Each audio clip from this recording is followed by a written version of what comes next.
And welcome in, everybody, to Off with the Helmets. I'm Brady Tinker. It's Off with the Helmets time, courtesy of our friends at East Coast Sports Invest. Sorry, I've been out for a while. That has been unavoidable, but I've been paying attention. I've been staying in tune with my friends and the people in the industry, doing my homework, and I think I have a really good show for you here for roughly the next 30 minutes. All of you want to know what the Cowboys are doing. I'll start with this. The Cowboys have put themselves in a position where pretty much across the board, they can take best player available. It's been a while since they've done that, so let's talk about it. It's our pre-draft show. How happy should you be as Cowboys fans that an aggressive offseason has finally occurred?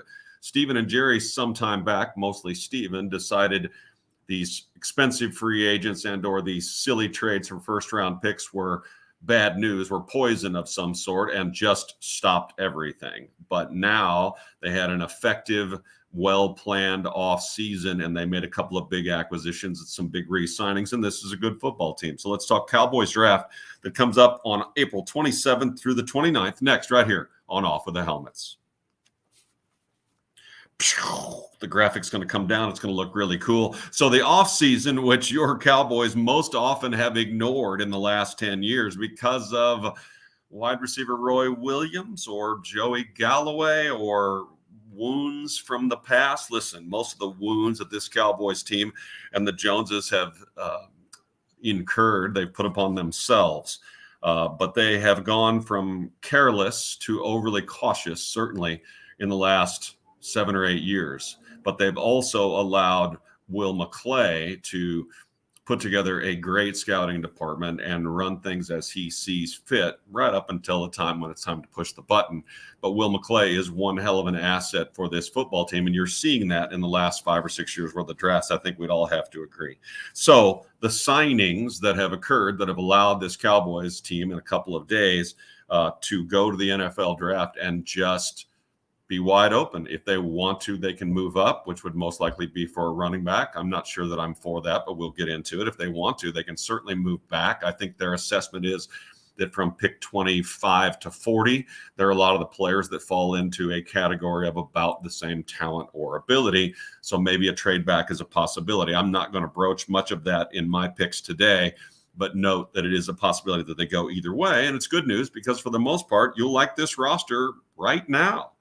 So the signings include Tony Pollard, who got a franchise tag. To be honest with you, it's perfect. I don't think that you wanted to give Tony Pollard a 3-year or 4-year extension. As few carries as he's had in his career and as effective as he was last year with nearly 1,400 total yards, Tony Pollard's slightly built. Stronger than he looks, quicker certainly than you would expect if you first saw him. But running backs don't last in this league, so you don't pay them. So $10 million to a guy who's not just a running back on a team that is now going to really emphasize running, he is a playmaker, and he should catch more balls this year. He'll be fully involved, and they won't be afraid of breaking him because they probably won't bring him back the following year. They signed Stephon Gilmore. Big deal. The truth was, all my mock drafts in the last month and a half included cornerback potentially as the first pick. Now the team doesn't have to do that. Stephon Gilmore, still a really good player. It's a wonderful signing.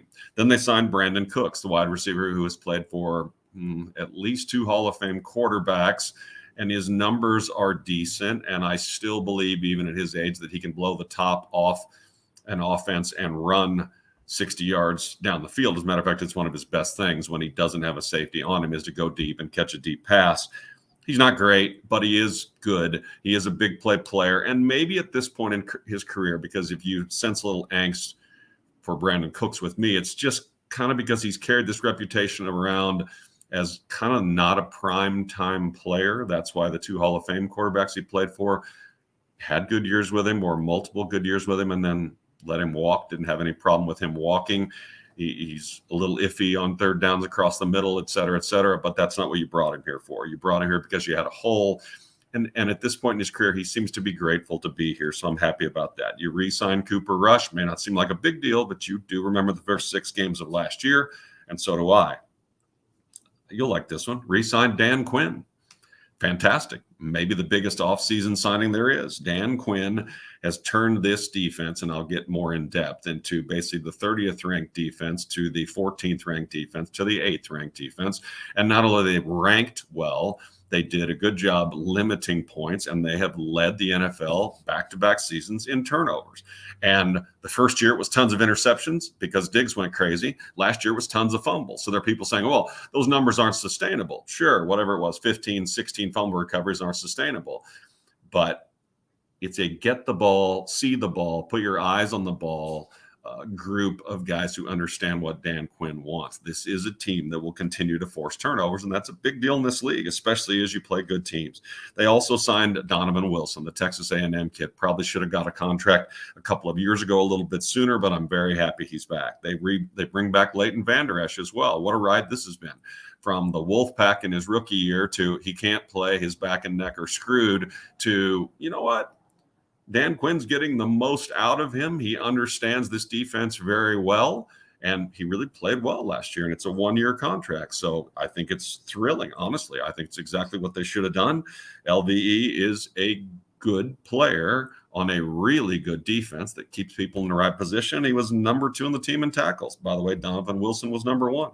They recently re-signed Jonathan Hankins to play defensive tackle. He played a lot more plays for the Cowboys in the last 8 games that he was here than he normally did in Oakland, and he stood up well with it. His body handled it. Jonathan Hankins is a good run stuffer and a good player. They brought back Dante Fowler, who last year in part-time play had 5.5 or 6 sacks.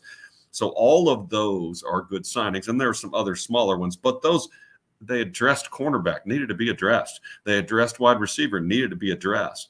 They took care of Pollard and made sure a team that's going to run first has a top running back. Everything they did was right. Now, there are questions, but everything they did was right. Who's missing? Most likely Zeke will not return. He might. He still might for a very small salary, and that's probably the sticking point, is the Cowboys don't want to embarrass Zeke by offering him league minimum, and he may not take it. But there's not a lot of takers out there for Zeke because the last 6 or 7 games of the year where he looked dead on his feet. He did, however, have 12 rushing touchdowns, and he is seen as somewhere on this list of all-time Cowboys. He turned out to be a great Cowboy. He played hard. He came to work, carried his lunch pail, and early issues with things didn't turn out to be anything. He had a good Cowboy career. Wouldn't shock me if he returned. Wouldn't shock me. Also gone, Dalton Schultz, probably overpaid on the franchise tag last year, but he earned it. And then Anthony Brown is also gone. So that's who's gone. Also, other additions, Brian Schottenheimer at offensive coordinator, and we'll get to that. Dan Quinn is back. Symmetry, cohesion, team togetherness, all of those things matter. In my 24 years of covering the Dallas Cowboys, it is palpable on the years when the team is not together, when there are factions of people going this way and that way, when the defense is looking at the offense down their nose like they're not getting it done, or vice versa. None of that has happened since Dan Quinn got here. And to be honest with you, Dan Quinn and Mike McCarthy are terrific, almost perfect coaches for this football team. The locker room matters. Coaching matters. Go back and look at teams that made the playoffs that you were impressed with. See who their coaches are. San Francisco, Kansas City, Seattle, Washington, those teams, New York, those teams have good coaches. Coaching matters. Dan Quinn in 20 took over a team that was 30th in total defense. Then in 21, he came in and they led the NFL in takeaways. They added 10 more sacks and they ranked 14th. In 22, last year, they led the NFL in takeaways again, the first team to do that since the Steelers in the early 70s. And their sacks went from 41 to 54, which was 3rd in the NFL. And by the way, they only gave up 20 points a game. It's a good defense. So from 29.6 points a game when Quinn got here to 20, nearly 10 points a game. Excuse me. Yes, nearly 10 points a game. Takeaways from 23 to 34 to 33, first in the NFL in those last 2 years, and sacks from 31 to 54. Dan Quinn knows how to coach defense and has players on this team that play hard for him, that have a chance to make Pro Bowls and make lots of money. It is a cohesive, fun unit that probably will get a little bit better in the draft. I kind of was going to go through the team because as I looked at this roster, I'm like, you know what?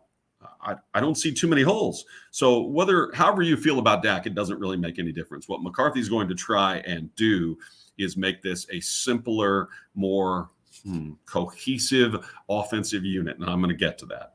So Dak and Pollard and CD and Gallup and now Cooks, pretty good. Ferguson, I really liked, and Hendershot I thought were fine. We're going to, as I dig, find out that they may take a tight end in the first round. just kind of because the tight ends are the rave. A 6'5" Travis Kelce tight end that can run the field is what everyone wants. Well, fucking A. Of course you do. He's going to the Hall of Fame. But the truth is, how many are there? San Francisco's got one, but he's hurt all the time. Who else? Detroit traded theirs to Atlanta, et cetera, et cetera. There's a few, and I get why you want it because it makes the offense easier. A tight end that can block, but that is a great route runner that's too big for safeties and too fast for linebackers is a tool. I mean, look what Kansas City's doing with their pair of tight end and quarterback. But anyway, we'll get to that.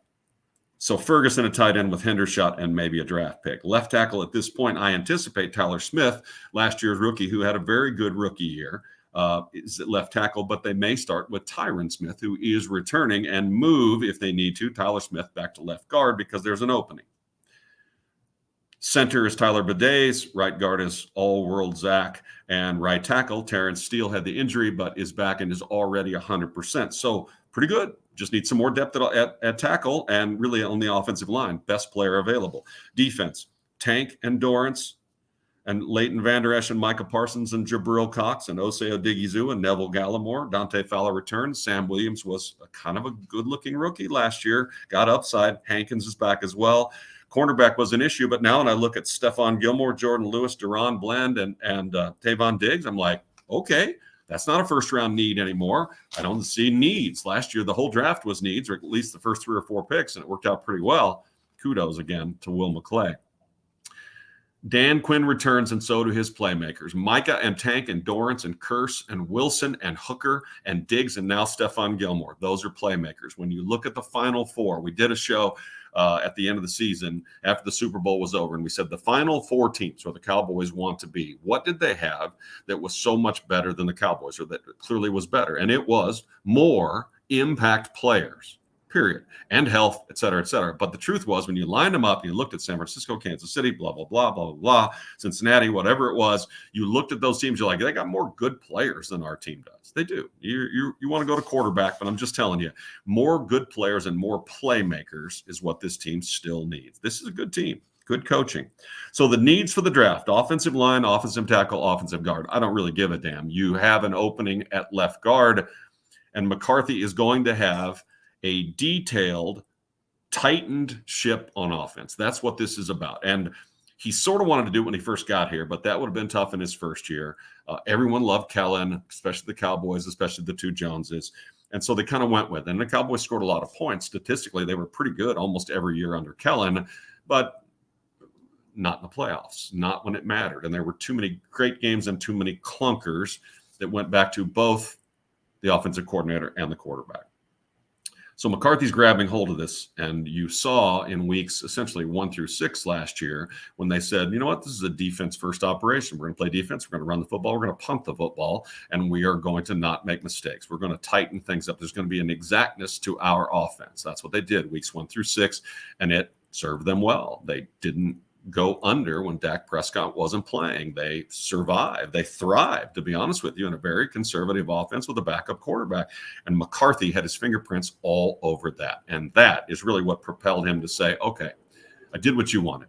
Kellen got to play his games. Kellen got to throw all the time. Kellen got to go kind of willy-nilly and play loose with the offense forever. And it worked sort of, but it didn't work against a good San Francisco team twice in the offense. We're moving on. McCarthy's balls are on the line here, and I think the timing is perfect. And what I like is, while his balls are on the line in this 23-24 season, I don't think he's worried about it. I don't think he's worried about his job. I think he's got a good defense. He's got really good coaches around him. He's got a lot of good players. So he's not going to play the way you want him to play. He's going to play the way he thinks it's best to play. So everyone on this offense, and it's a defense and run team, but everyone on this offense will be more accountable, and it will start especially with the wide receiver group. Proper depths on routes. Option routes are tough, right? Option routes, lots of times last year, the interceptions were on option routes, and it's not always the quarterback's fault. A lot of times it was. Most of the time, maybe it was. But the wide receivers tended to drift, even the best one. The wide receivers tended to miss their depth, tended to do all kinds of things. And one thing that they did as a group or didn't do as a group that I just would scream at is they'd find a spot that they thought was a soft spot, and they would fucking stand there. When the ball is in the air, when he is throwing it, attack the football, come back a yard or two. Look at the best. Tyreek Hill is the fastest wide receiver in football, and he's also the best at coming back to the ball when Mahomes is throwing it. Or now he's in Miami, but he really has to do it now because it's coming at 18 miles an hour from his quarterback in Miami. But he attacks the football, he gets it, and then he flips around and decides where he's going to run. Okay, not everyone's that fast, but the point is attack the football. The Cowboys were lazy at it, and plenty of those interceptions were not his fault. There will be an exactness to the routes, to the route running, to getting your foot in the ground at the right time, to turning around, to making yourself big, and to attacking the football as it is in the air coming to you. It seems simple, but I screamed at my TV, as I'm sure you did many times. Why the fuck are you just standing there with the ball in the air? Don't you realize there are phenomenal athletes all around you? Cornerbacks dropping off this guy, linebackers dropping underneath, safeties coming over the top. You can't just stand there. And this team did that a lot last year on offense. Isn't it odd that I started kind of with offense and wide receiver thoughts when this is going to be a running team? So the draft goes to this. The Cowboys pick at now 26, 58, 90, 129, 176, 212, and 244. 2 fifth-round picks are gone because they got Stephon Gilmore and Brandon Cooks. I'm good with it. That's what you do with picks. You get players. At this point, the Cowboys got veteran players who add to this team immediately. Needs. You'll find some differences in what I think are needs and I think what other people do. But if Mike McCarthy tells me we're going to play defense and run the effing football, then I need more offensive linemen that are good or impactful. I would be very happy, and I'll get to that in a minute, if the Cowboys choose an offensive tackle or an offensive guard at pick number 26. I really would. If you're going to run it, Tyron's going to get hurt. Other guys are going to get hurt, and you can't be without the depth that you need at offensive line. That happened to the Cowboys last year if you are a play defense, run the football team. I had cornerback second for a long time, but now I certainly don't. Gilmore, Diggs, and Bland, I'm thrilled with that. Jordan Lewis is a solid veteran. I'm good with that. They'll probably pick a cornerback, and this is a pretty good cornerback draft, but I wouldn't think until round 4, 5, 6, or 7. Wide receiver is a need. We'll get there. Tight end, to be honest with you, I wasn't really even thinking about, and maybe my expertise isn't good enough, but I felt like our 2 tight ends were better than everyone else thinks, I guess. And I thought that they blocked for the run very well. And all of a sudden, there's a really good chance this team chooses tight end with the first pick. We'll get to it. So the tight end need, I guess, or want is on the rise. And a really good tight end, Dalton Schultz, certainly helped Dak Prescott, and yet he was far from physically gifted. He did a good job running his routes properly and catching the football. Those were his best traits. Running back certainly is a need, but how much? Pollard's your guy. I know Mike McCarthy always had and would like a hoss, a bigger running back, a thunderbolt and lightning, a change of pace big guy to also beat people up if he's going to run the ball maybe 8 more times a game than he did last year. So running back is a need. Defensive end, defensive tackle. Tank Lawrence is still a really good player, but is getting toward the end of his career. But if I look at defense and I look at offensive line, I just say, just give me the best athlete. Just give me the best player. Just find people from Georgia and Alabama and the biggest schools and give me them, because athleticism in the NFL is running rampant. And if you're older like me, you remember watching football in the 70s and the 80s, and you remember a lot of the Landry teams.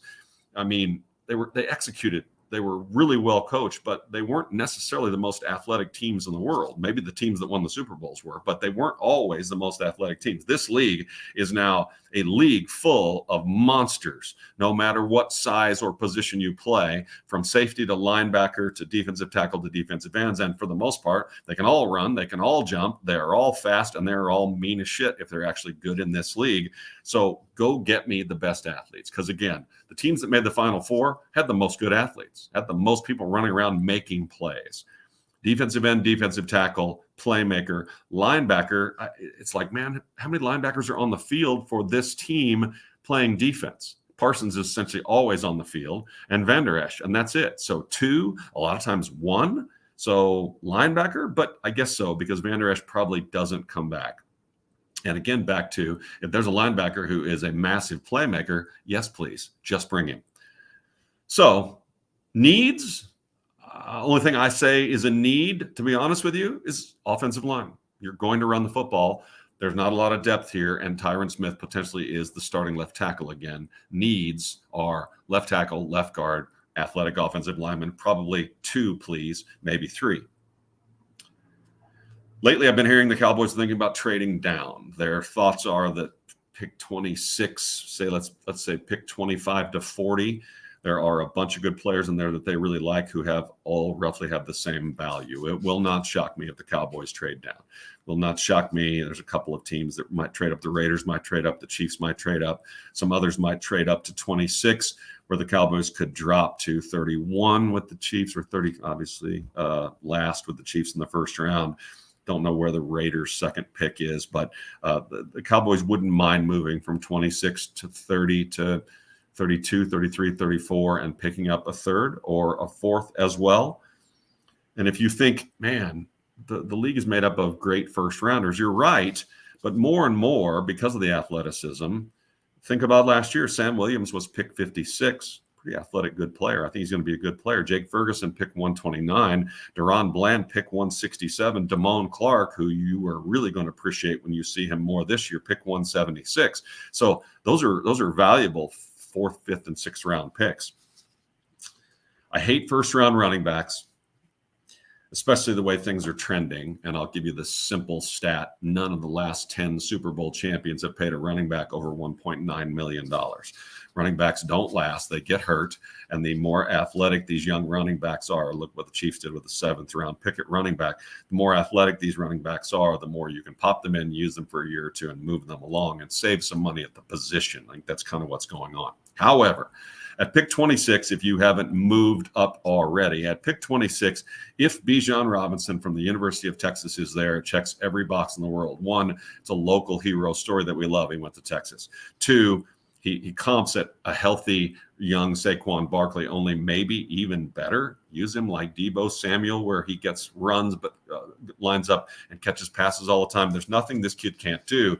And when you have a draft pick in the first round, what you have, among other things, is you have capital.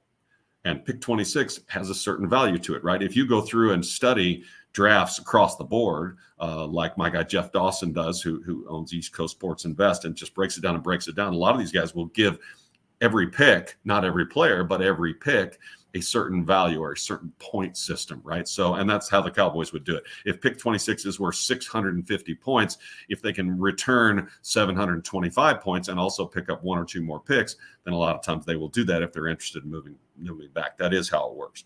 But Bijan, he's a gem. And when we open this show, and all of you know Mike McCarthy's taking the reins of this thing, we're going to play defense and run the football, then why would you pick a guy not probably ranked in the top 10 in this NFL draft if he falls to you at 26? You would and you will. If Bijan Robinson makes it to 26, he won't, but he might, and the Cowboys will choose him. Picks and players are assets. 26 is a prize. Like 17 at CD Lamb, picking him at 17. They were shot. They got him. He's turned out to be a very good player, by the way. Justin Jefferson went in that same draft at 22. So you take playmakers when they fall to you. So pick number 1 for me, and he may not make it, but I'm sticking with it right now, is Darnell Wright, offensive tackle from Tennessee. He's a hell of a player. He's probably a top 17 rated player as I sit here today in this draft, but this offensive line has to be at least as good as it was last year, has to be more succinct, has to do everything right, and has to have depth because Tyron's going to get hurt. I love Tyron. He's an all-time Cowboy. They'll retire his jersey. He might be in the Hall of Fame. Decent chance. I love him, but he's always hurt, and that's not going to change.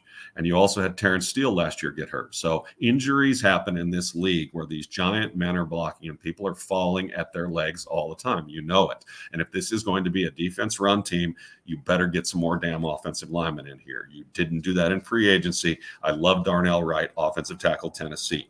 Now, a lot of the mock drafts right now are saying Michael Mayer, tight end, Notre Dame. Some are saying Darnell Washington, tight end, Georgia. That one I don't get. He's a freak athlete, but he caught about 8 balls last year at Georgia. So that's just going to get better. He's a natural pass catcher, I guess. And I like anyone that played at Georgia, but I don't understand that one, especially when slightly later in the draft, maybe round 2, 3, or 4, Dalton Kincaid of Utah. He's probably second round.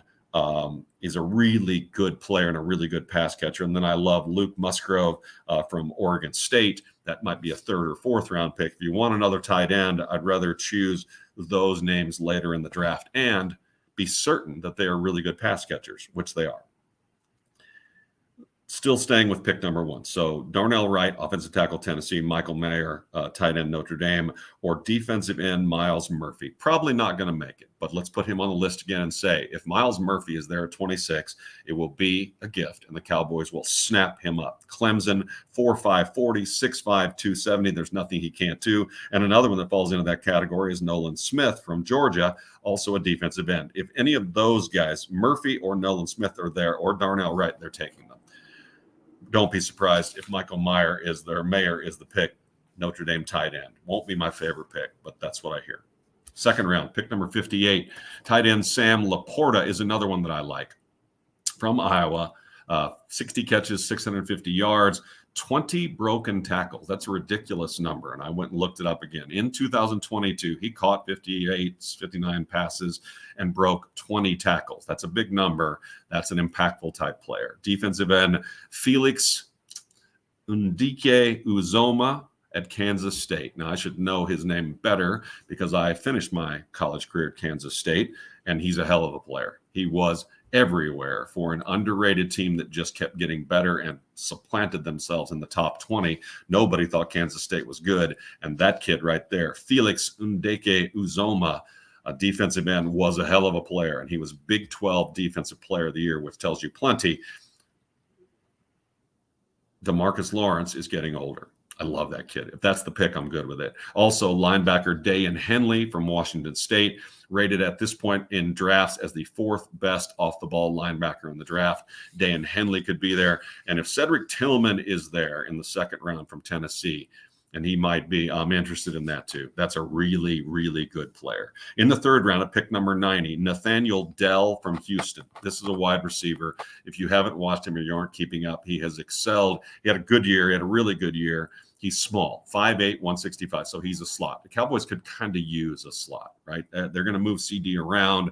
They're going to get him in motion. They're going to do more of that. But Nathaniel Dell is a useful player in the 3rd round at pick number 90. He's a big-time threat. And you wanted the punt returner, kick returner to be that guy, and they just couldn't make it work. Now, this is a different offense, but I don't hate Nathaniel Dell, wide receiver from Houston, or running back Tank Bigsby from Auburn. Again, give me an Auburn player every day. 6 feet, 210, Tank for a reason.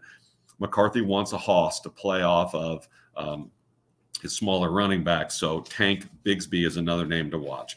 Round number 4 at 129, I only wrote down one name, and I really like Dorian Williams from Tulane. He's a linebacker. He ran a 4.48 40, pretty damn fast, 6'1", 235, big enough. And as I broke him down, big hands, long arms, a giant wingspan, and speed at linebacker. So that means he can come up. And really, to be honest with you, doesn't it remind you of what Van Der Esch looked like to you in his rookie year? And remember that. Think back about how good Leighton Van Der Esch was that rookie year. He was everywhere. He tackled everyone by himself in the open field. The back and neck eventually got to him, and he's not as good a player as he was, but that's who this guy reminds me of. To get him at pick number 129, good tackler, good in coverage. I'm all over Dorian Williams from Tulane. Round number 5 at pick number 176. This is a compensatory pick. Defensive end, defensive tackle, athlete, Viami Fehoko from San Jose State. 22 sacks in the last 3 seasons, Mountain West Defensive Player of the Year, and just flatly an athlete. And if you get him at 176, you've again gone best player available. This is a really good athlete. Maybe slightly undersized to play defensive tackle, yet uses his quickness to get where he needs to be when he's inside, and is outside a very good pass rusher as well. Doesn't Dan Quinn love versatile plug-and-play type players, even if you could have one at defensive end, defensive tackle? So I like him a lot. Round number 6, I want quarterbacks here because they are going to choose a quarterback. Quarterback Clayton Tune from Houston is going to have some things to learn, but what I liked best about him was I felt like he saw the field. I felt like he was a very relaxed player. There are some things he needs to get better at, but with Cooper Rush signed for 2 more years, he will have time. Clayton Tune from Houston I liked, and certainly I don't know where Max Duggan falls, local hero. Duggan, excuse me, Falls, the TCU kid. I liked what you liked. I liked the fact that in all 4 years at TCU, he just got better and better and better until he was an absolute bastard boss on the field, wouldn't take no for an answer, and had a team that was virtually undefeated. And he ain't that good, but he's good. You know what I mean? I don't know if he's a number 1 ever, but I do know this. He's tough. He studies, he understands, and he got better and better and better in college. I have no doubt that he will get better and better and better in the pros, and you need a good backup quarterback, and maybe he would surprise us. The last pick in the draft was nearly in the Super Bowl for the San Francisco 49ers. I love Duggan. Offensive lineman Alex Forsyth from Oregon is a guard, and again, another one that I studied because I like what I saw, and I was like, why is he good? Because he doesn't look massive. He doesn't look cut. He doesn't look extremely physically gifted, and that's always a shitty thing to say about someone who's getting ready to go in the NFL draft. But finally I asked and I read, and he is technically wonderful. He is technically as sound as he can possibly be. You need all the offensive linemen in this draft you can get. If you draft 3 offensive linemen in this draft, I will not be pissed, especially if they are players that you think are physically gifted. So Alex Forsyth, Oregon guard, technically very, very good. And round number 7 at 244. Sorry, round 6 was at number 212. Round 7 at 244. I wrote down running back Cameron Peoples, and this one's another bit of a reach that I've studied and watched. He's big, 6'1", 220. Looks bigger than that. You might see him in pads and say, God, that guy weighs 240. Well, he doesn't. He weighs around 220, but that's how he runs. He runs fast enough, but he has a 40-inch vertical jump, which is interesting for someone that big. And it's a 4.6, so it's pretty good. But he's got athletic skills, Appalachian State, and he's a hoss. And probably you're going to want to run a trio of running backs all year in a team that's going to play defense and run the football. I think it would be nice to have a trio of running backs. And whether you care or not about keeping your starting running back healthy because he's slightly built, well, you're probably not going to sign him next year. Yes, but you do want him to be able to play all the games and be healthy and still be shot out of a cannon fast in the playoffs. You want that. So I think there will be a trio of running backs if things are ideal behind a really good offensive line that allow this football team to run the ball probably 7 or 8 more times on average next year than it did last year. Last player I wrote down in round 7 as a possibility because tight end seems to be on everyone's mind. And I'm like, give me a different tight end that doesn't cost me a round 1, 2, or 3 pick. And I found Davis Allen. 40-inch vertical jump, 6 feet 6 inches, long arms, but he's not very fast, 4.8-ish, but 6'6", 40-inch vertical, long arms, a good blocker. And from what I understand, the ball never hits the ground. He catches everything thrown his way, slightly behind him, slightly in front of him, slightly at his knees. Very, very athletic, even though he's not fast. And that's sort of weird to say, right? Most great athletes that I've ever met are also fast and or quick. So maybe what I'm missing is there's really a great quick first step or quick twitch movements without being great speed. Davis Allen, tight end, is one that I really like as well. So that's rounds 1 through 7. The point, as far as I'm concerned, for this draft is that they put themselves in a great position because of the acquisitions and the re-signs in the offseason. So there are not a lot of holes on this roster. You need more offensive linemen, no doubt. Probably need to have 3 that you say, I'm fine if these 3 have to play at some point. That's what I think this team needs. They did not have that last year. They did not even close. So 3 more offensive linemen, whether they all come from this draft, whether they are undrafted free agents, whatever they are, effective offensive linemen are going to be a key. And on defense, just keep trying to add playmakers to a defense that makes plays. They've led the NFL in turnovers the last 2 years. It's phenomenal. Turnovers, as you know, affect the season, affect every game. They turn games around. That's why you were so mad at Dak for all the interceptions this year, because plenty of those interceptions were, dude, we didn't need that. We didn't need that after just giving up a touchdown. We needed a long, conservative drive with some screens and some whatever. So you know what? They got rid of the offensive coordinator, the head coach who has experience at running more conservative offenses. He drove Aaron Rodgers crazy in Green Bay, but they won and they won and they won and they won a Super Bowl. So that's what they're going to do. I'm all for it. The truth is, what they're trying to do here is be more exact on offense. Continue to be aggressive on defense and play a bit more of a conservative game plan, but have the ability, if you need to score 30, to score 30. Now, I just described every team in the NFL. That's what we all want, Brady, you dick. That's why you go to the Super Bowl. Those teams go to the Super Bowl. Well, the Chiefs weren't a very good defensive team. They weren't horrible, but they weren't very good. But they have some of the best players and one of the best coaches. But overall, the plan of the 49ers year in and year out, that offense, that West Coast simple offense, is something close to what you're going to see. So every pass works off of these formations that show run, right? We say we're going to run this way and we run this way. We say we're going to pass and we run, but yet it is all simple. It never looks tricky, but it is intricate and it has to be executed with the level of perfection. And that is what Mike McCarthy is after with this team. And by the way, a whole bunch of coaches, especially on the offensive side of the football, did not go to Indianapolis for any part of that, because everyone was here making friends with this offense, making friends with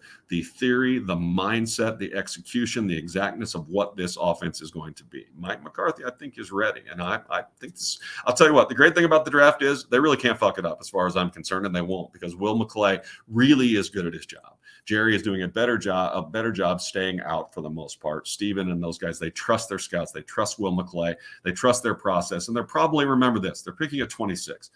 But Steven will tell you over and over and over again that there are generally between 18 and 20 first-round graded players in the draft. So the Cowboys will look to see if one of them is going to fall to them at 26, or if they want to back up, or if back up and add picks, or if they want to move up and get one of their 18. It's all very exciting, but this is a good football team, and I'm thrilled with what this draft is, because there are a lot of good offensive linemen. There are quite a few good cornerbacks. Now, another point, they're pretty good tight ends too. Another point is there aren't a lot of really first-round graded wide receivers, and we've all fallen in love with, name one, in the last 6 years. One or two wide receivers that comes out in the first round and is immediately an impact player on the field. Wouldn't we like that? Yes. There's really only one, and he played at Ohio State, and he missed almost all of the season in Bagway, right? So the truth is the TCU wide receiver isn't a first-round pick. I'm sorry, he's not. He has all kinds of things about him that make him not a first-round pick. Maybe he'll be a great player. I'm rooting for him, but he's not. The kid from Boston College, Zay, all of these kids, these are not first-round picks. They're not. So if the Cowboys pick a wide receiver in the first round, it most likely will be a mistake, and it will have been affected most likely by the head coach. I hope that doesn't happen. But it's a good draft of the players this team needs, and they're in a great position to basically every pick the best athlete and the best player available. I'm Brady Tinker. It's Off of the Helmets. I enjoyed talking to you. Sorry I've been gone. It's unavoidable at this point for me to be a little hit and miss, but I will try and let you know on social media when I'm coming back. And I certainly will be back right after the draft, and we'll dive into what they did and what they didn't do and how it looks, and now how the roster sets up as we head towards May and June, when people will start to report. I'm Brady Tinker. Thank you very much. Thanks to Jeff Dawson, the greatness of East Coast Sports Invest, for allowing me to do this whenever I can do it. It's Off of the Helmets, and I appreciate all of you. Have a great day.